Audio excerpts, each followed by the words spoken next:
2023 में कर्नाटका में चुनाव होने वाले हैं और वहाँ पर कहा जाता है that the only thing working for BJP is that the Congress is a divided house. कोई नहीं कह सकता कांग्रेस की पोजीशन क्या है। आप डिवाइडेड हाउस कह रही है, जो डिवाइडेड हाउस है, डिसग्रंटेड हाउस है, डिरेल्ड हाउस है, ये तो कांग्रेस वाले ही ज़्यादा बता सकते हैं।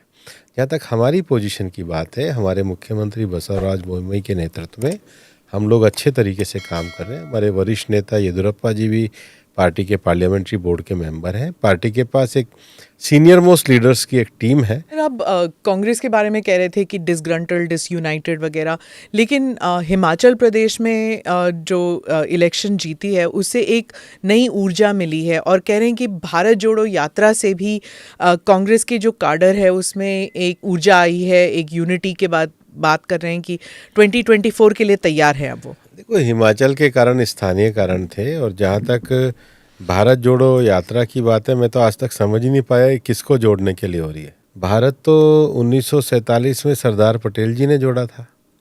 राहुल गांधी जी तो उनका नाम भी नहीं लेते। अगर भारत जोड़ो यात्रा कोई उनका गवर्नेंस का एजेंडा है तो वो तो 10 साल यूपीए सरकार में सांसद रहे। उनकी माताजी कमांडर इन चीफ रहीं उस सरकार के, एनएसी के माध्यम से, नेशनल एडवाइजरी काउंसिल। तो कोई उपलब्धि भी नहीं बताते। क्यों 10 साल की यूपीए की सरकार में लोग भ्रष्टाचार में जेल गए? क्यों 10 साल की यूपीए की सरकार में पॉलिसी पैरालिसिस हुआ? क्यों 10 साल की यूपीए सरकार में उन्होंने मनमोहन सिंह जी के बनाए हुए बिल को प्रेस के सामने फाड़ा?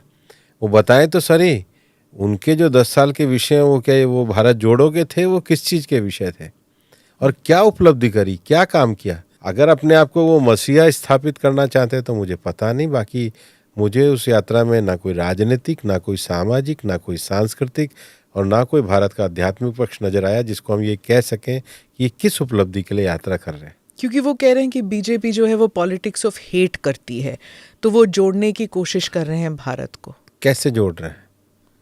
क्या उनका कौन सा ऐसा विषय? मेरे को तो 100 दिनों में कोई 5 मिनट की भी क्लिप दिखी हो कि उन्होंने कोई जोड़ने का कोई विषय रखा हो। ठीक है, उनका काम है चलना, वो चल रहे हैं। बाकी उनका साथ जो पूरा इतना डीजल का वो लवाजमा चलता है, दिन रात कार्बन एमिशन होता है, ये आप एनवायरनमेंट मिनिस्टर के इस हैसियत से बोल तो ये रहे तो हो। विचार करना ही चाहिए। गांधी जी कहाँ लेके चले थे इतना ज़्यादा कार्बन एमिशन? एक व्यक्ति का पर कैपिटा कंजम्पशन को आप जरा काउंट करिए भारत जोड़ो यात्रा में। हाँ, एक व्यक्ति के लिए कितना कार्बन एमिशन हो रहा है।